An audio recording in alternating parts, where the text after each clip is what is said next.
श्री महागणाधिपतये नमः। महासरस्वत्यै नमः। गुरुभ्यो नमः। हरिः ओम्। वागर्धाविव सम्पृक्तौ वागर्धः प्रतिभक्तये जगतः पितरौ वन्दे पार्वती परमेश्वरौ। वसुदेवसुतं देवं कंसचाणूरमर्दनं देवकी परमानन्दं कृष्णं वन्दे जगद्गुरुम्।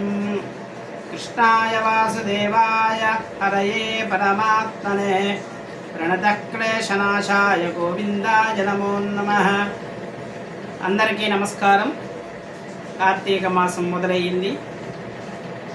ఈ కార్తీక మాసంలో ఈశ్వరుణ్ణి గౌరీ కేదారేశ్వరుడిగా వ్రతాలు చేస్తూ ఉంటారు। అక్కడి నుంచి దీపాలు కార్తీకే దీపం అన్నారు। కార్తీక మాసంలో దీప ప్రదానం, మాఘమాసంలో స్నాన ప్రదానం। అట్లాగే అన్ని శైవ క్షేత్రాల్లో వైష్ణవ క్షేత్రాల్లో కూడా అందరూ అర్చనలు దీపాలు చేస్తూ ఉంటారు। శివకేశవులకు ఎటువంటి భేదం లేదు। శివాయ విష్ణు రూపాయ శివరూపాయ విష్ణవే శివస్య హృదయం విష్ణు విష్ణోశ్చ శివ హృదయం శివ। శివాలయం పోయి విష్ణువుని స్మరించాలి, విష్ణాలయం వెళ్ళి శివుని స్మరించాలి। ఈ కార్తీక మాసంలో విష్ణువుని లక్ష్మీ దామోదరుడుగా స్వామిని పిలుస్తారు।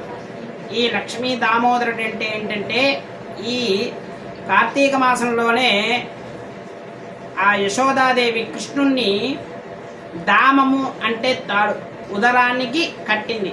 ఆయన చేసే కొంటె పనులకి, ఆయన చేసే చిలిపి చేష్టాలకి ఆయన తట్టుకోలేక ఆ యశోదాదేవి కృష్ణుణ్ణి ఒక రోటికి కట్టేసింది। ఆ కట్టవేసిన తర్వాత రెండు మధ్య చెట్టులు మధ్య నుంచి వెళ్ళి ఆయన ఆ మధ్య చెట్టులకి శాప విమోచనం, వాళ్ళు గంధర్వులు, వాళ్ళకి శాప విమోచనం కలిగించాడు। అందుకని దేవతలందరూ ఆ పుష్పవర్షం కురిపించి, స్వామి మీరు ఈ శాప విమోచనం చేశారు కాబట్టి మీకు దామోదరుడు అనే పేరుతో ఈ కార్తీక మాసం అంతా మిమ్మల్ని పూజించి స్మరించిన వాళ్ళకి, దీపం పెట్టిన వాళ్ళకంతా కూడా ఇష్టకామ్యములన్నీ తీర్చి అంత్యమున మోక్షాన్ని ప్రసాదించాలని చెప్పి దేవతలందరూ ప్రార్థించగా ఆ కృష్ణస్వామి మహావిష్ణువు ఈ కార్తీక మాసంలో లక్ష్మీ దామోదరుడుగా ఉంటాడు। అట్లాగే గోవింద స్మరణ, ఈశ్వర స్మరణ చేస్తూ ఉండాలి। దీపదానములు, చిలుకు ఏకాదశి అనే ఒక ఏకాదశి, కోటి సోమవారము, ఇవన్నీ కూడా వస్తూ ఉంటాయి। మళ్ళీ నాగుల చవితి, ఈ పర్వదినాలన్నింటిలో కూడా అందరూ కూడా భగవంతుని ధ్యాన, స్మరణ, కీర్తన అనే నవవిధ భక్తి మార్గాల్లో ఏ విధమైనట్టుగా దాన్నైనా సరే వాళ్ళ ఆచరించి వాళ్ళ శక్త్యానుసారంగా భక్తి శ్రద్ధలతో చేస్తే వాళ్ళకి ఇష్టకామ్యములన్నీ తీరి వాళ్ళకి భగవంతుడు మోక్షాన్ని కూడా ప్రసాదిస్తాడు। ఈ కార్తీక మాసంలో మనం ఎంతైతే పుణ్యము చేస్తామో దానికి 100 రెట్లు భగవంతుడు అనుగ్రహం ఉంటుంది, దానికి 100 రెట్లు ఫలితాన్ని ఇస్తాడనమాట। ఒక దీపదానం చేస్తే, ఒక బ్రాహ్మణునికి వస్త్రదానము, లేకపోతే ఇటువంటి ఛత్రదానం, ఛత్రము లేకపోతే శాలువాలు, దుప్పట్లు, ఇట్లాంటివన్నీ వస్త్రాలు ఇవన్నీ దానం చేస్తూ ఉండాలి। ఇటువంటి కార్తీక మాసము ఎంతో విశేషమైనటువంటిది।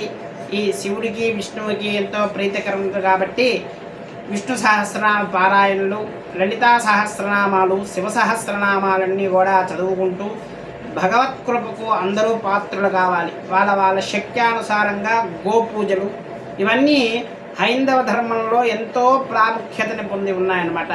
ఇటువంటివి కూడా చేస్తూ భగవత్కృపకు పాత్రలు కావాలి। కార్తీకము అంటే కృత్తికా నక్షత్రం పౌర్ణమి రోజు ఏ నక్షత్రం అయితే ఉంటుందో ఆ నక్షత్ర పేరు మీదగానే ఆ నెల వస్తూ ఉంటుంది కాబట్టి కృత్తికా నక్షత్రం అగ్నికి సంబంధించిన నక్షత్రం। ఈ నక్షత్రానికి అధిదేవత అగ్ని। ఆ అగ్ని స్వరూపమైనటువంటి దీపాన్ని మనము వెలిగిస్తే ఎక్కడెక్కడ వెలిగించాలి? దేవుడి దగ్గర, దేవాలయాల్లో, వృక్షాల్లో, తులసి కోట, లేకపోతే మారేడు చెట్టు, ఉసిరిక చెట్టు, వీటిని ధాత్రి అంటారు। లక్ష్మీ దామోదర, లక్ష్మీ ధాత్రి, తులసి ధాత్రి కళ్యాణాలు చేస్తూ ఉంటారు। ఇవన్నీ కూడా ఎంతో ప్రాముఖ్యమైనది. శివుడికి బిల్వార్చనలు చేస్తూ ఉంటారు, విష్ణువుకి తులసీ దళాలతో అర్చన చేస్తూ ఉంటారు. ఇటువంటివెన్నో కూడా ముఖ్యమైనవి, మనకి మోక్షాన్ని సత్ఫలితాన్ని ప్రసాదిస్తూ ఉంటాయి. కాబట్టి ఇవన్నీ కూడా మనం భక్తి ఏది చేసినా ఎంత పూజ చేశామనేది కాదు ముఖ్యం. భక్తితో శ్రద్ధతో పక్క మారేడు దళం త్రిదళం త్రిగుణాకారం త్రినేత్రం చ త్రియాయుధం త్రిజన్మ పాప సంహారం ఏకబిల్వం శివార్పణం అన్నారు. అటువంటి ఒక్క బిల్వం ఈశ్వరుడికి భక్తిగా సమర్పిస్తే వాళ్ళకి మోక్షాన్ని 3 జన్మలలో చేసిన పాపాలన్నీ హరించివేసి ఆ మోక్షాన్ని పరమేశ్వరుడు ఇస్తాడు. అలాగే సత్యభామాదేవి ఆ శమంతకమణితో వచ్చిన ధనాన్ని బంగారాన్నంతా వేసి శ్రీకృష్ణ స్వామి తూచింది తక్కిటిలో వేసి. కానీ ఆ తులాభారం చేస్తే ఆయన తూగల. అదే రుక్మిణీదేవి ఒక్క తులసి దళం భక్తితో సమర్పిస్తే ఆయన తూగాడు. అంటే భగవంతుడు భక్తికి వశుడవుతాడే కానీ ఆర్భాటాలకి ఈ గొప్పలకి ఏదో ప్రసాదాలకి నివేదనలకు ఆయన ఎప్పుడూ సంతసించడు. ఎందుకంటే ఈ సృష్టి ఈ పదార్థాలు అన్నీ ఆయన సృష్టించినవే, మళ్ళీ ఆయనకి మనం భక్తితో సమర్పించాలి, ఆర్భాటాలకి సమర్పించేది కాదు. నేను చేస్తున్నాను, నేను గొప్పవాడిని, నేను ఇంత కార్యం చేస్తున్నాను అంటే అహంకారం ఎప్పుడైతే మనలో ఉంటుందో అది భగవంతుడు మెచ్చడు, వాడికి ఫలితము ఉండదు. భక్తితో నువ్వు ఏది చేసినా అదే భగవద్గీతలో శ్రీకృష్ణ స్వామి అంటారు, పత్రం పుష్పం ఫలంతో యోమే భక్త్యా ప్రయచ్చసి.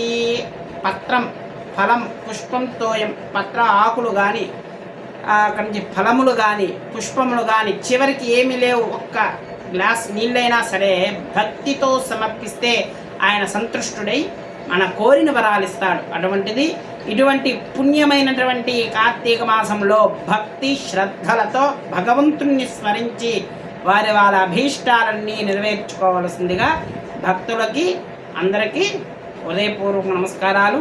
అందరూ కూడా సర్వేజనా సుఖినో భవంతు. అందరికీ గౌరీ కేదారేశ్వర అనుగ్రహము, లక్ష్మీ దామోదర అనుగ్రహంతో అందరూ సుఖ సంతోషాలతో ఇష్టకామ్యములన్నీ తీర్చుకుని సుఖ సంతోషాలతో ఉండాలని మరీ ప్రార్థిస్తూ నమః పార్వతీపతే హర హర మహాదేవ రమారమణ గోవింద.